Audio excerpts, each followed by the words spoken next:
믿음으로 말미암아 의롭다함을 얻는다는 대진리와 교리를 배웠습니다. 바울 선생께서는 바로 로마서 1장과 8절을 통해서 하나님의 절대 주권과 예수 그리스도를 믿음으로 말미암아서 일절 모든 죄가 용서를 받고 의롭다함을 얻어 하나님의 영광에 들어갈 수 있다는 너무나 놀랍고 귀한 진리를 전파해 주셨습니다. 일반적인 사람은 행위로 말미암아 그 공로를 통해서 구원을 받는다고 생각을 하고 있었는데, 이 생각에 정반대의 그리스도의 진리를 바울은 우리에게 전파해 주므로 우리들이 소망이 있게 한 것입니다. 행위로 말미암아 의롭다함을 얻을 육체가 없기 때문에 행위로 말미암아 구원을 주신다고 하면은 모두 다 버림받고 말 것입니다. 그러나 오직 믿음으로 예수 그리스도의 십자가 보혈 공로를 오직 믿음으로 용서와 의롭다함을 주시는 이 하나님의 깊은 진리를 바울 선생은 우리에게 깨닫게 해주셨습니다.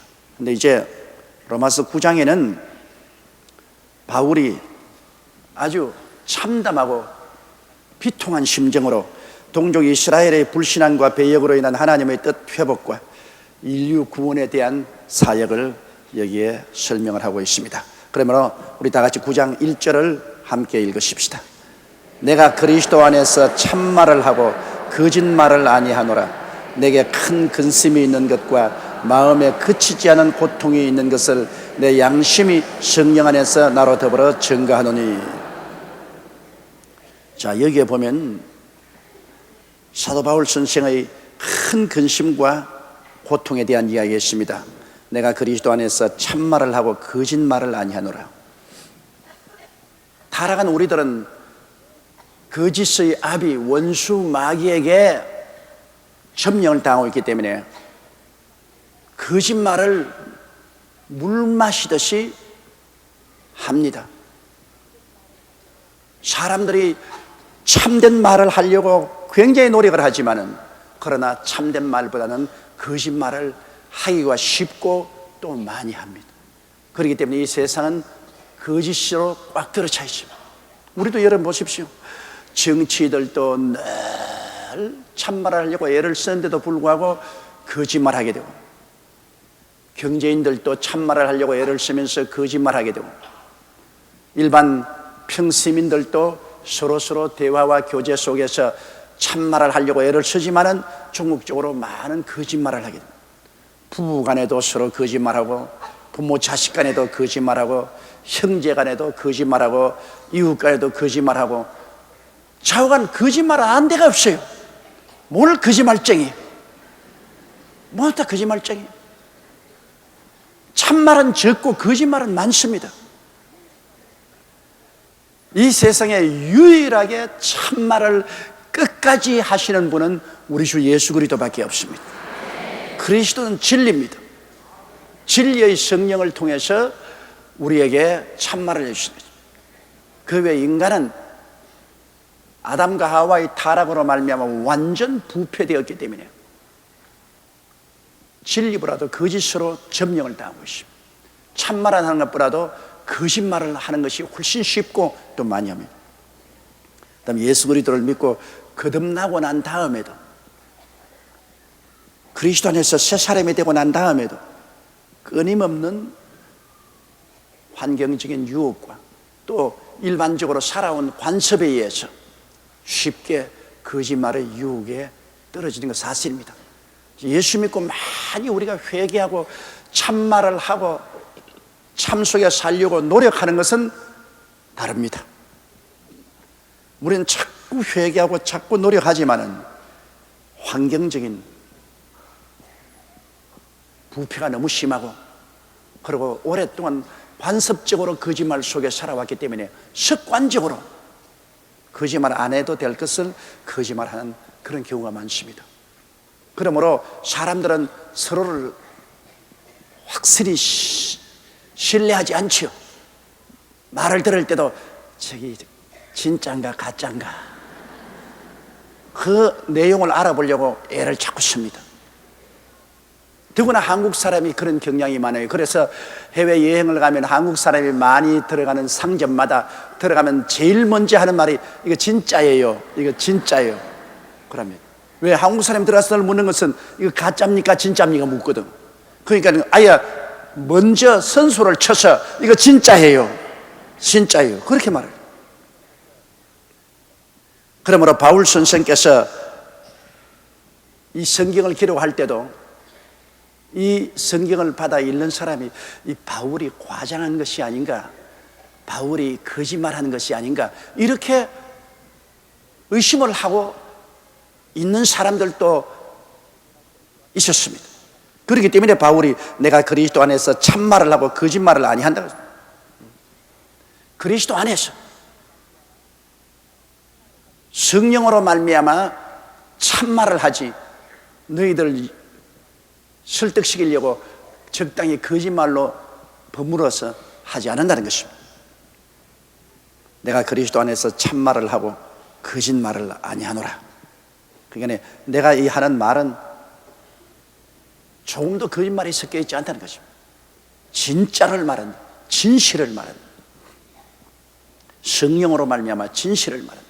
내가 그리스도 안에서 참말을 하고 거짓말을 아니하노라. 내게 큰 근심이 있는 것과 마음에 거치지 않은 고통이 있는 것을 내 양심이 성령 안에서 나로 더불어 증거한다.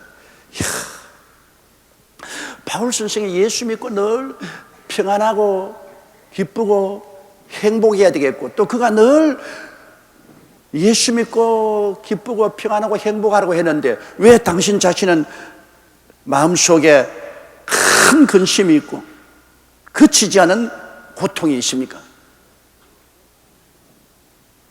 여러분, 우리 예수 믿는 사람들이 세상의 염려 근심 가지면 안 되죠. 세상의 염려 근심은 우리를 파괴합니다. 그러나 하나님의 사업을 위해서 하는 염려와 근심은 우리로 하여금 더 회개하고 더 헌신하고 충성하게 만들어주는 것입니다. 그러므로 우리가 염려 근심과 고통이 두 가지 종류가 있어요. 세상에서 다가오는 염려 근심 고통은 우리를 파괴합니다. 도둑질하고 죽이고 멸망시켜요. 그러나 여러분, 하나님의 사업을 위해서 목사가 내가 더 기도해야 되겠다, 내가 열심히 더 말씀을 연구해야 되겠다, 열심히 더 전도해야 되겠다, 그것 때문에 마음에 염려하고 근심하고 고통을 가지는 것은 좋은 일입니다. 그거는 더 훌륭한 목사가 될 수 있어요.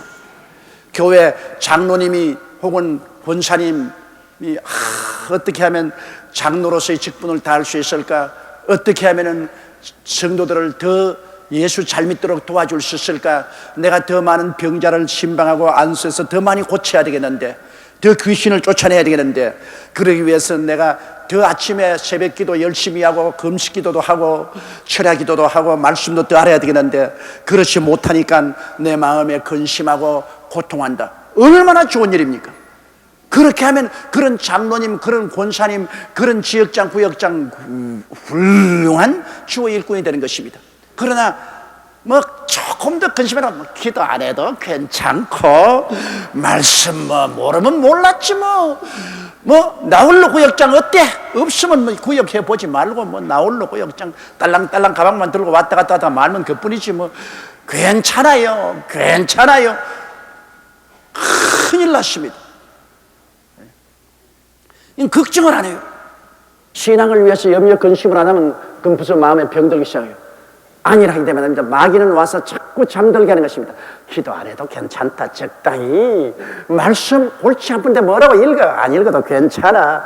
아유, 교회는 주일날 아침 한 번만 가면 되지 무슨 수요일날 또 가냐, 안 가도 괜찮아. 구역회 그거는 한가하고 일 없는 사람만 갈 필요도 없느니라. 전도, 아이고 그건 목사나 하고 장로나 하고 권사나 집사나 할 일이지 네가 뭘 전도하냐. 자꾸 잠재웁니다. 괜찮다. 양심에 무뎌져서 그냥 평안하게 돼버려요. 신앙에서 평안한 것은 큰일입니다. 신앙에는 마음의 근심과 고통이 있어야죠. 발전하죠. 그러므로 성경은 애통을 한 자는 복이 나니 제가 위로함을 받을 것입니다. 기도 못하는 것 애통하고, 성령 충만한 것 못하는 애통하고, 전도 못하는 마음 애통하게 느껴야 하나님의 은혜를 받죠. 그러나 세상의 염려 근심은 안 됩니다. 세상의 염려와 근심과 불안과 초조와 절망은 우리를 파괴합니다. 그것은 주님께 다 맡겨야 돼요. 기도하고 염려도 근심도 불안과 초조와 절망도 예수님께 다 맡기면 주님께서 쉬게 하여 주시는 것입니다. 그럼 바울이 가지고 있는 이 큰 근심과 마음에 그치지 않은 고통은 참 좋은 것입니다. 그것은 동족의 구원을 위해서 그렇게 애타하는 마음이 여기 기록되어 있는 것입니다. 그래서 내 마음에 큰 근심이 있는 것과 그치지 않은 고통이 있는 것을 내 양심이 성령 안에서 나로 더불어 증거한다. 양심이, 그것도 성령 안에서 증거한다. 보통 사람들의 양심은 여러분 믿을 수 없는 양심이 많아요. 왜? 화인 맞은 양심도 있습니다. 화인 막 불로 찌개가 확 찍어놓은 구둥살이 붙은 화인 맞은 양심은 그건 뭐 아무 소용이 없어요. 더러운 양심도 있습니다. 그건 양심이 아주 더러워져 가지고서 맑고 깨끗한 것을 느끼지 못하는 양심도 있어요. 죄인의 양심도 있습니다. 그거는 죄를 타당화합니다. 인간이 타락하고 난 다음에 여러분, 인간의 마음속에 양심을 믿을 수가 없어요. 양심대로 살려고 하는데 양심이 타락한 양심, 더러운 양심, 화인 맞은 양심, 거짓된 양심, 양심이 병들었는데 어떻게 양심만 믿을 수 있어요? 우리 양심이 바로 서려면 성령이 양심을 주장해야만 되는 것입니다. 진리의 성령이 우리 양심을 잡을 때 비로소 양심대로 살죠. 아무리 이 세상에 여러분 법을 많이 만들어 놓아도 양심이 부패해버리면 법이 소용이 없어요. 양심이 살아나야 법을 지키죠. 양심이 부패해버리면 법을 아무리 만들어 놓아도 그 법을 지키려고 하지 않습니다. 그러므로 한 국민이 법을 지키고 신뢰를 가지고 살려면 양심이 부활해야 된대요. 양심이 어떻게 살아납니까? 아무리 학교에서 가르친다고 양심이 살아납니까? 안 살아나요. 교훈한다고 양심이 살아납니까? 안 살아나요. 머릿속에 지식은 가지고 있어도 마음속에 양심이 부활하잖아요. 양심의 부활은 성령 안에서만 이루어질 수 있는 것입니다. 하나님의 성령이 강하게 죄를 질책합니다. 성령이 마음속에 양심을 통해서 죄를 꾸짖습니다. 심판을 꾸짖습니다. 성령이 마음에 우습고 고통을 하기 때문에 회개하고 성령께 사로잡힌 양심이 바른 양심이 되죠. 성령이 사로잡지 않은 양심은 여러분 믿을 수가 없어요. 그렇기 때문에 온 세계에 법이 없어 범죄하는 것 아닙니다. 아무리 법을 만들어도 법을 다 짓밟아버리고 맙니다. 법이 준행이 되나요? 안 되죠. 양심이 살아나야 돼요. 그러기 위해서는 성령의 부흥이 일어나야만 되는 것입니다. 성령이 꾸짖어줘야 돼요. 그냥 예수 믿는다고 해도 안 돼요. 예수 믿어도 양심대로 못 살아요. 성령이 마음속에서 꾸짖어줘야 돼요. 성령이 막 마음에 우습고 고통을 주고 괴로움을 주기 때문에 통회하고 자복하고 바로 돼요. 성령의 역사 아니고는 우리가 크리스찬이 되어도 양심적으로 살지 못해요. 성령 충만해야 되는 것입니다. 성령의 꾸짖는 역사가 일어나야 돼요. 그래서 바울 선생은 말하기를 성령 안에서 내 양심이 증가한다고 했습니다. 그게 진짜다. 성령이 주장하는 양심을 가지고 조금도 거짓이 없이 내가 증가한다. 내 마음속에 끊임없는 염려, 근심과 고통이 있다는 것입니다. 그러면 3절 보십시다. 나의 형제 곧 홀육의 친척을 위하여 내 자신이 저주를 받아 그리스도에게 끊어질지라도 원하는 바라. 정말로 이거 보통 문제가 아닙니다. 바울 선생은 자기 동족 유대민족이 나의 형제 곧 홀육의 친척은 바로 아브라함과 이삭과 야곱의 자손인 유대민족을 위하여 내가 저주를 받아서 그리스도에게서 끊어질지라도 원하는 바라. 그건 뭐냐?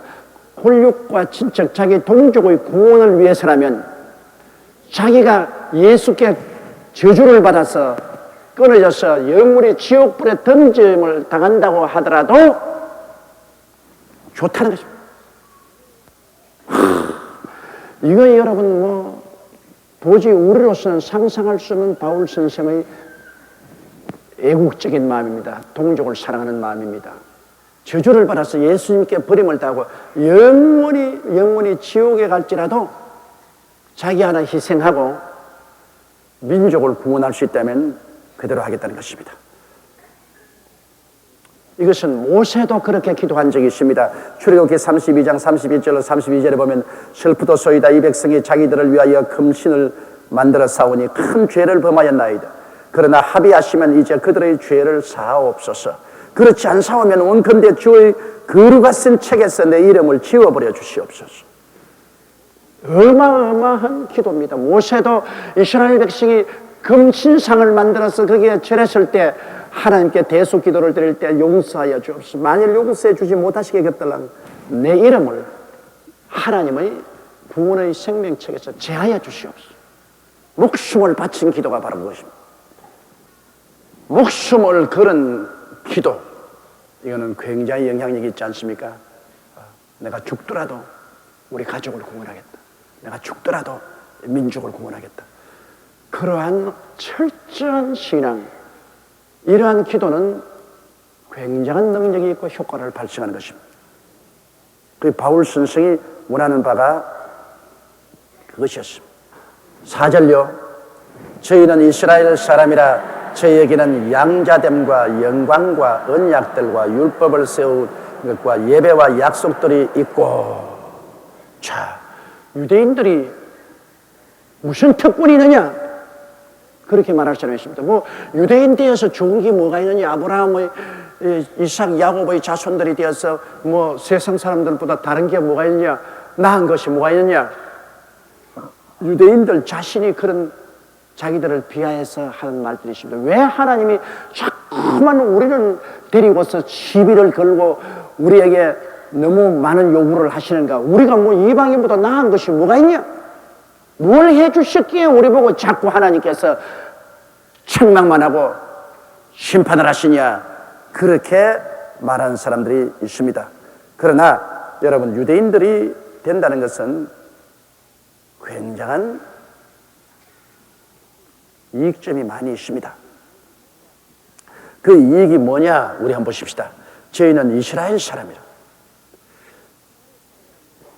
이스라엘 사람이라는 것은 하나님이 택함을 받은 사람이라는 거죠.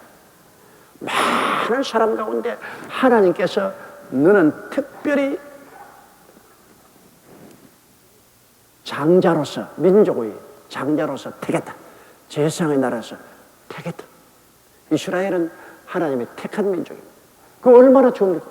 여러분, 하나님께 택함을 받는다는 것 어마어마하게 좋은 일이죠. 우리가 대통령에게 택함을 받아 점심이나 저녁에 초청을 받은 건 해도 아주 그날에 무슨 옷을 입을까 생각을 하고 때 빼고 광 내고 머리에 기름 바르고 그러고 하지 않습니까? 그 얼마나 자랑스럽게 생각합니까? 택함을 받았다는 것, 이거 어마어마하게 좋은 일입니다. 이스라엘 백성이란 더구나 만왕의 왕, 만주의 주 되신 하나님의 택정함을 받았으니 그야말로 영광스럽죠. 그러니까 하나님 간섭을 많이 하시죠. 당신이 택했기 때문에 간섭을 많이 하죠. 당신이 택한 사람 아니면 뭐 때문에 간섭해요? 간섭 안 하죠. 여러분, 남편이 부인에게 자꾸 간섭하거나 그걸 고깝게 느끼지 마세요. 왜? 부인을 사랑하기 때문에 간섭을 많이 하는 거예요. 사랑 안 하면 가지껏 지하 친구들하고 밤새도록 놀다 오든 여행을 가버리든 머리를 까치집까지 하고 있든 말든 무슨 상관을 해요? 관심 없죠.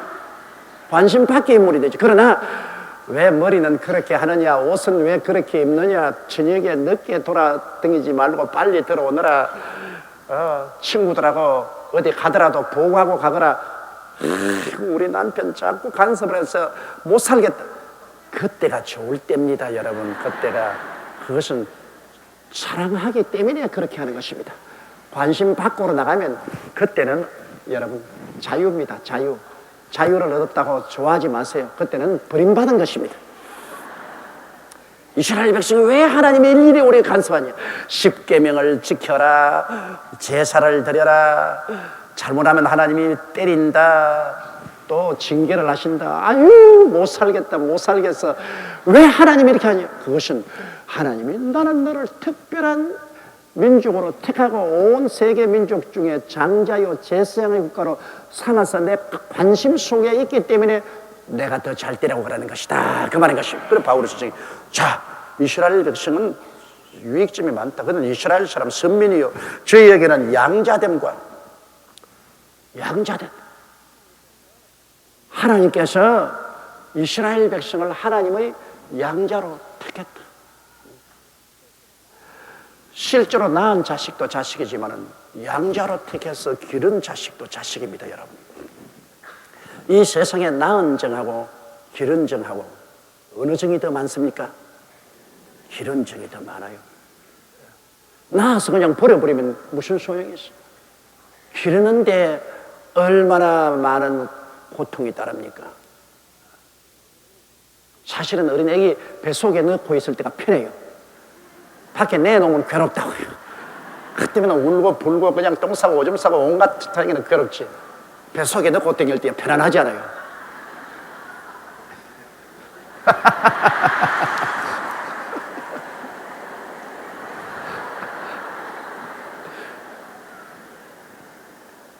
그래, 양자, 남의 자식을 나의 양자로 데려다가 돌보고 기르고 공부시키고 출세시키는 것 얼마나 힘이 듭니까? 그렇기 때문에 외국에 입양한 자식들이 뿌리를 찾기 위해서 부모를 알겠다고 신문에 내고 한국에 찾아와서 부모를 알고 난 다음 서로 얼싸안고 울지만은 한국에 남아있는 입양아 하나 있습니까? 다 고향으로 돌아갔습니다. 미국이나 스웨덴이나 덴마크로 돌아갑니다.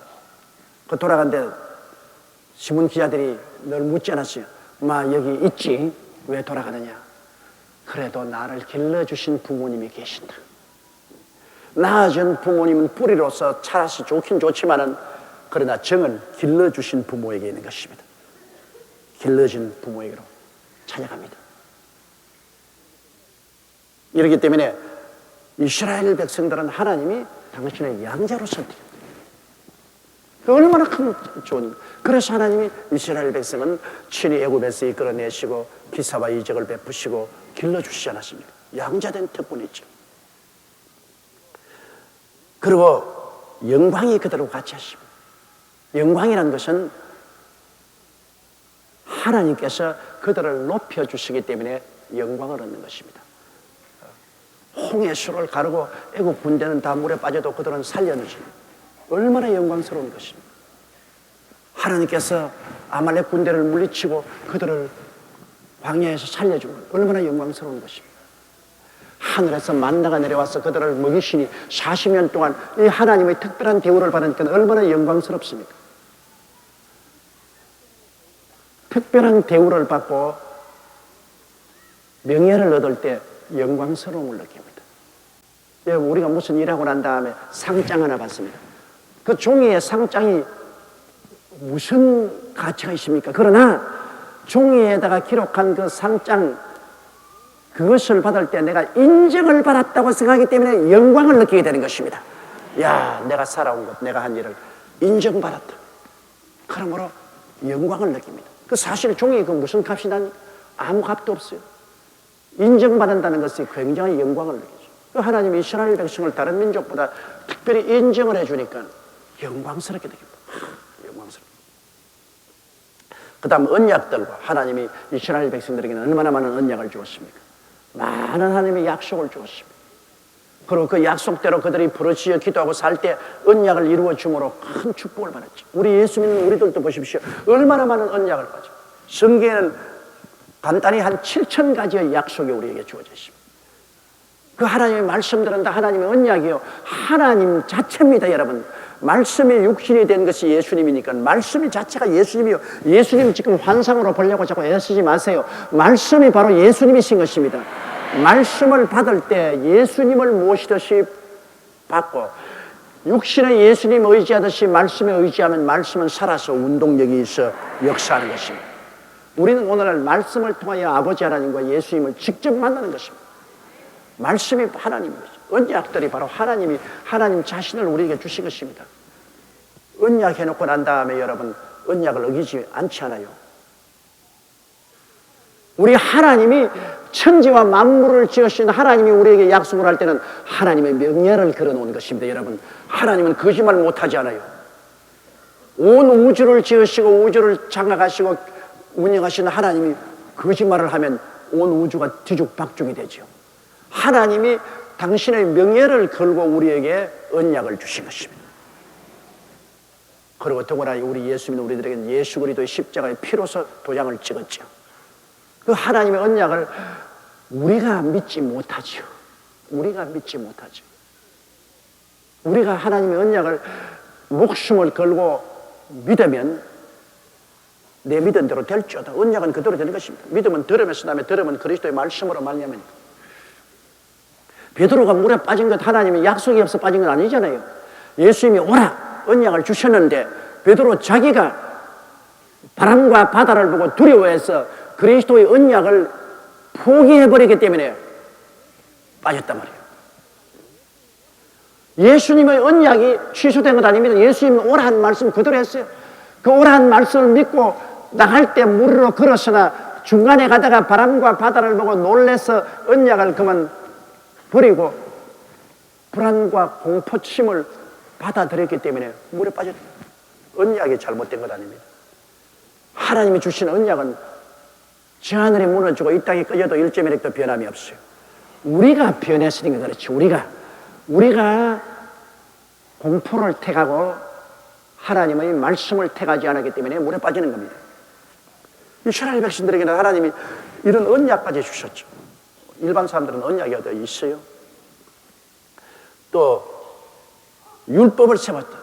하나님께서는 율법 10계명에다가 다른 여러 계명을 주셨는데 율법과 계명은 여러분 고통을 주려는 것이 아니라 더 잘 살게 하기 위해서 주신 것입니다. 하나님의 율법과 계명은 보약이에요. 보약. 먹고 지키면 큰 복을 받아요. 염려와 근심과 고통에서 해방될 수 있어요.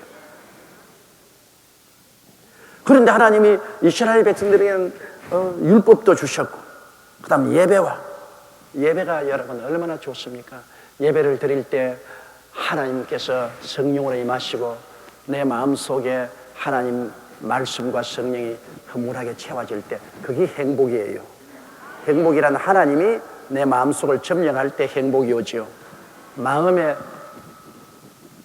우물물이 말라버리면 행복은 없습니다. 사람은 여러분 다 마음속에 우물 하나 가지고 태어나요. 짐승들은 그거 없어요. 우물물이란 영혼입니다. 우물물을 가지고 태어나요. 그 우물물에는 하나님이 물로서 채워지는 것입니다. 그리스도와 하나님 아버지 없이 가슴 속에 영혼의 우물물이 안 채워져요. 말라 빠진 우물물 가지고 온 세상 것 다 걸쳐입고 덮어입어도 절대로 행복이 없습니다. 예배를 드릴 때 하나님께서 가득하게 마음속에 임재할 때 그때 정말 삶의 의미도 있고 가치도 있고 평안도 있고 기쁨과 행복이 있는 것입니다. 예배 참여하는 것 얼마나 즐겁습니까? 저도 목사이면서도 주일날 예배, 수요일날 이 성경 공부 시간을 굉장히 기다립니다. 왜? 너희 두세 사람이 내 이름으로 모인 곳에는 나도 너희와 함께 있겠노라. 예배 때 하나님이 특별히 임하시거든. 혼자서 예배 드릴 때도 하나님이 역사하시지만 예배 드릴 때 하나님의 영광이 임하십니다. 그러니까 얼마나 마음이 흐물하고 행복해지는지 몰라요. 예배 드리는 게 기쁘고 즐겁단 말이에요. 그리고 약속들이 있고, 약속들은 아까 앞에 말한 것처럼 언약과 약속은 같은 말입니다. 하나님의 구원하는 약속들이 있고, 그 다음 5절요. 조상들도 저희 것이요 육신으로 하면 그리스도가 저희에게서 나셨으니. 훌륭한 조상을 거느리고 있다는 것은 참 좋습니다. 다른 그 무엇보다도 예수님을 잘 믿은 조상을 모신 얼마나 좋은지 몰라요. 왜? 하나님께서는 주를 잘 섬기고 경외하는 자에게는 천대로 복을 주겠다고 했습니다. 천대입니다. 천대. 하나님께 범죄한 사람은 3, 4대로 벌을 내립니다. 조상 잘못 만나면 3, 4대로 하나님의 저주가 임해요. 잘 섬긴 사람은 천대로 복을 받아요. 그렇기 때문에 여러분, 좋은 조상을 만나는 것은 얼마나 훌륭합니까? 그래서 이스라엘 백성 아브라함과 이삭과 야곱 같은 좋은 조상이, 그리고 육신으로 말하면 그리스도가 저에게서, 예수님은 온 인류의 구세주지만 육신으로 말하면 유대인 혈통을 통해서 났단 말입니다. 요셉은 양아버지지만 마리아는 유대인 여자 아닙니까? 유대인 혈통을 통해서 태어나신 것입니다. 저는 만물 위에 계셔서 세세 찬양받으실 하나님이신 6절요. 또한 하나님의 말씀이 폐하여진 것 같지 않도다. 이스라엘에게는 난 그들이 다 이스라엘이 아니요. 자, 그러면 이스라엘 백성이 하나님께 버림을 받았다고 하는데요. 그러면 진짜로 이스라엘 백성이 다 버림을 받았느냐? 이스라엘 백성이 하나님을 버림으로 이스라엘 백성을 하나님이 버렸다. 그러나 하나님은 이스라엘 백성을 선민으로 구원했다고 했는데 하나님이 다 버리시면 어떻게 하느냐? 그러나 사실은 하나님이 그 언약을 폐기한 것 아니? 하나님 이스라엘을 선민으로 택하시고 장자로 택하시고 은혜를 주셨는데, 그 하나님께서 이스라엘을 돌보실 때 육으로 난 이스라엘이 다 이스라엘이 아니라는 것입니다. 하나님이 택한 이스라엘 사람들이 이스라엘이라, 그 말인 것입니다. 하나님의 말씀이 이스라엘을 이처럼 선택했는데 그 하나님 말씀조차 폐해버린 것이 아니라, 이스라엘에서 난 그들이 다 이스라엘이 아니요 또한 아브라함의 씨가 다 그 자녀가 아니라. 7절요. 또한 아브라함의 씨가 다 그 자녀가 아니라 오직 이삭으로부터 난 자라야 내 씨라 칭하리라 하시느니. 여러분, 아브라함이 이스라엘의 조상인데 아브라함이 이삭만 아들이 있은 건 아닙니다. 아브라함이 이삭을 낳기 전에 하갈과 사이에서 이스마엘을 낳았습니다. 그 이스마엘도 아브라함의 씨요. 그 다음에 사라에게서 이삭을 낳고, 사라가 세상을 뜨고 난 다음에 그두라라는 또 여자하고 결혼을 해서 아들을 6이나 낳았습니다. 그러니 참 아브라함 보통 분 아니에요. 100살에 이삭을 낳고 난 다음에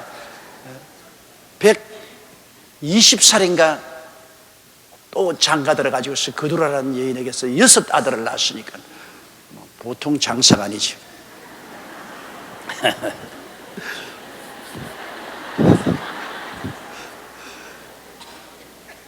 그런데 그러면 그들이 다 하나님이 선택한 자느냐? 그렇지 않습니다. 성경에는 이삭으로 태어난 자만이 하나님이 선택한 씨가 되겠다는 것입니다. 이삭으로 태어난 자만 너 혈통을 이어서 하늘나라 선민으로 삼겠다. 그러므로 아브라함이 하나님의 선민이, 하나님이 택한 분이라고 해서 아브라함에서 태어난 사람은 무조건 하고 다 하나님이 택한 사람이 아니라는 것입니다. 그것은 이스마엘도 하나님이 택하지 아니하고 그두라라는 여인을 통해서 난 6 아들도 하나님이 택하지 않으십니다. 하나님은 오직 사라의 태에서 나온 이삭만 택하여서 아브라함의 씨로 삼으신 것입니다. 하나님의 선택의 권리를 말하는 것입니다. 하나님이 택해야지. 아브라함의 자손이라고 다 선택한 사람이 아니라 하나님이 택해야 된다는 것입니다. 하나님은 이삭으로 난 사람만 자녀로 삼니다. 8절요. 곧 육신의 자녀가 하나님의 자녀가 아니라 오직 약속의 자녀가 씨로 여김을 받느니라. 아브라함을 조상으로 삼아서 육신으로 태어났다고 해서 다 하나님의 자녀로 삼진 않는다. 하나님이 택한 사람만이 아브라함의 후사가 되고 하나님의 선택한 사람이 된다는 것입니다. 그러니 여러분, 오늘날 이 세상에 사는 모든 사람들이 육으로 난 것은 영이요, 영으로 난 것은 영이라고. 이 세상에 육신으로 태어난 사람이 아무리 착하고 선한 일을 한다고 해서 천당 가는 건 아닙니다. 저 사람 법이 없어도 구원받을 수 있을 때 아니올시다. 아무리 선하고 착하고 의로운 일을 해도 육의 사람은 언제나 육의 사람입니다. 하나님이 택해서 예수 믿고 성령으로 거듭나게 해야만 되는 것입니다. 그 사람만이 구원을 받게 되는 것입니다. 착하고 올바르게 살았다고 해서 구원받는 건 아닙니다. 하나님은 오직 예수를 믿는 사람만이 후사로 선택하는 것입니다. 그럼 하나님의 선택의 자유인 것입니다. 그렇게 편백된 일이 있을 수 있냐? 그거는 하나님께서 역사하신 것이 우리가 잔소리할 것 없어요. 우주를 지은 하나님께서 나는 예수 믿는 사람만 구원하겠다고 결정했는데 그 결정에 우리가 반발할 이유가 어디 있습니까? 하나님이 우주의 주인인데 주인이 그렇게 결정한 것 우리가 뭐라고 잔소리하겠습니까? 나는 아무리 선하고 착한 일을 해도 예수 믿지 않은 사람은 구원하지 않는다. 나는 모든 인류 중에도 예수 믿고 거듭난 사람만 구원하겠다. 하나님의 작정인 것입니다. 그 작정을 따라가면 구원받고 작정을 거역하면 구원받지 못하는 것입니다. 9절요. 약속의 말씀은 이것이라 명년 이때 내가 이르리니 사라에게 아들이 있으리라 하시니라. 약속입니다. 하나님의 약속한 자녀만 자녀지 약속 안 한 자는 자녀가 아니다. 아무리 아브라함에서 태어나도 이스마엘도 하나님이 약속 안 했고 그두라에서 나온 6 아들에게도 하나님이 아브라함의 씨가 되겠다고 약속 안 했습니다. 이삭에서 태어난 사람만이 너희 씨가 되고 자손이 된다. 약속했습니다. 약속입니다. 그럼 지금의 하나님의 약속은 뭡니까? 하나님이 세상을 이처럼 사랑하사 독생자를 주시니 누구든지 저를 믿으면 멸망하지 않고 영생을 얻으리라. 하나님의 약속입니다. 약속을 받아들이는 사람만 하나님의 자녀가 돼요. 하나님의 약속을 저버리는 사람은 아무도 하나님 자녀가 안 돼요. 여러분은 하나님의 약속인 예수를 구주로 믿었기 때문에 멸망하지 않고 영생을 얻습니다. 약속한 하나님의 약속을 받아야 됩니다. 그게 중요합니다. 하나님은 절대 주권자로서 당신이 약속한 그 약속대로 하는 것이지 그 이외에는 하나님 인정하지 않습니다. 또 한번 보세요. 10절요. 이뿐 아니라 또한 리브가가 우리 조상 이삭 한 사람으로 말미암아 잉태하였는데, 리브가가 이삭이 60세 되었을 때 잉태를 했습니다. 그런데 배가 불러지니까 배 안에서 막 전쟁이 일어나서 막 치고 받고 야단이거든. 이 리브가가 견딜 수가 없어요. 왜? 밤에 잠을 잘라 그러는데 막 뱃속에서 막 후닥후닥 해서니까 견딜 수가 없어요. 하나가 들어와서 여러분 커지더라도 어머니가 괴롭잖아요. 어린아이 커지면 발로 싹 내밀면 배가 이쪽으로 쭉 커졌다가 또 발을 척 대면 이쪽으로 탁 커졌다가 뱃속에서 막 움직이잖아요. 또 많이 발로서 차고 움직거리면 대개 딸이에요. 아들은 좀 듬직하게 점잖하게 있는데 딸은 그냥 뱃속에서 많이 발로 찬다고 그냥 활동이 강해. 그런데 이게 둘이가 들어앉아가지고서 그냥 움직이는 게 아니라 둘이가 뱃속에서 싸운다고요. 그러니 견딜 수가 없죠. 그러니까 리브가가 너무너무 고통스러워서 하나님 나 이러면 못 살겠다. 그러니까 하나님이 너희 배 가운데 2 백성이 들어있구나. 큰 자가 작은 자를 섬기리라. 내가 에스는 미워하나 야곱은 사랑했다. 하나님 그렇게 말씀하십니다. 11절 보세요. 그 자식들이 아직 나지도 아니하고 무슨 선이나 악을 행하지 아니한 때 택하심을 따라 되는 하나님의 뜻이 행위로 말미암지 않고 오직 부르시는 얘기로 말미암아 쓰게 하리 하사. 12절 보세요. 리브가에게 이르시되 큰 자가 어린 자를 섬기려 하셨나니 13절요. 기록된 바 내가 야곱은 사랑하고 에스는 미워하였다 하신 것 같으니라. 여기 하나님의 절대 주권을 명명백백하게 표시했습니다. 어머니 리브가의 뱃속에 한날 한시에 잉태된 쌍둥이 에스와 야곱인데, 이 에스와 야곱이 아직 뱃속에 있으니까 그들이 선한 일을 행한 것도 없고 악을 행한 것도 없습니다. 그들 행위에는 아무것도 행위를 한 적이 없어요. 그런데도 불구하고 하나님은 주권자로서 하나님이 원하는 선택의 뜻을 따라 모든 것이 이루어지기 때문에 하나님 말씀하기를 큰 자 먼저 태어날 에서가 후에 태어날 야곱을 섬기려. 나는 에서를 미워하고 난 야곱을 사랑했다. 와이고 하나님, 그럴 수가 있습니까?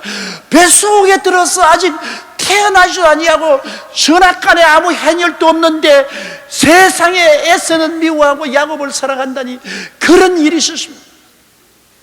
그럼 하나님 뭐라고 하니까, 그렇게 했다고 어떻게 할래? 내 마음이다, 내 마음. 너 뱃속에 자식을 태어나게 한 것도 내가 한 것 아니야. 내가 마음에 작정해서 에서는 좋아하지 않냐고. 야곱은 내가 사랑해. 내가 결정했는데 뭐 이거 잔소리가 뭐냐. 하나님은 절대 주권자로 선택의 특권이 있습니다, 여러분. 하나님은 우주의 주인인데 주인이 이거 좋다, 이건 나쁘다 결정할 권한이 없으면 주인이 아니죠. 주인이 하는 일에 대해서 종이 간섭하면 안 됩니다. 종은 주인에게 섬기고, 주인에게 종이 요구할 수 있는 것은 나 월급을 좀 더 많이 주세요, 잠자리를 좀 더 편케 해주세요, 일하는 시간이 너무 과중하니 일하는 시간을 좀 작게 해주시오, 이런 거는 할 수 있지만은 종이 주인 보고 집안 살림에 나도 간섭하게 해주세요, 집안 살림에 내가 간섭을 하게 해주세요. 그리고 우리를 일터에 보낼 때 어느 일터로 보낸지 그 우리하고 미리 의논해서 결정하게 해주세요. 그럼 주인이 그거 받아들이겠습니까? 주인이 안 받아들이죠. 살림을 하는 것하고 그리고 일터를 보내는 것은 내 특권이다. 주인이 하는 일이야. 주인의 특권이 있습니다. 종은 주인이 선택한 것을 시키는 대로 하는 것입니다. 하나님은 주인이십니다, 여러분. 주인인 하나님께서, 하나님이 이거 선택하고 저거 선택하는 건 하나님 특권입니다. 그에 대해서 우리가 잔소리할 것 없어요. 그런 위치를 우리가 분명히 알아야 돼요. 그러므로 우리 하나님께서는 이 성경이 가르치는 것은 절대 주권자로서 하나님이 선택에 의해서 모든 것이 이루어지는 것이지, 우리가 하나님 보고 왜 이렇습니까? 왜 저렇습니까? 물을 권한이 없습니다. 하나님은 주권자는 대답이 없습니다.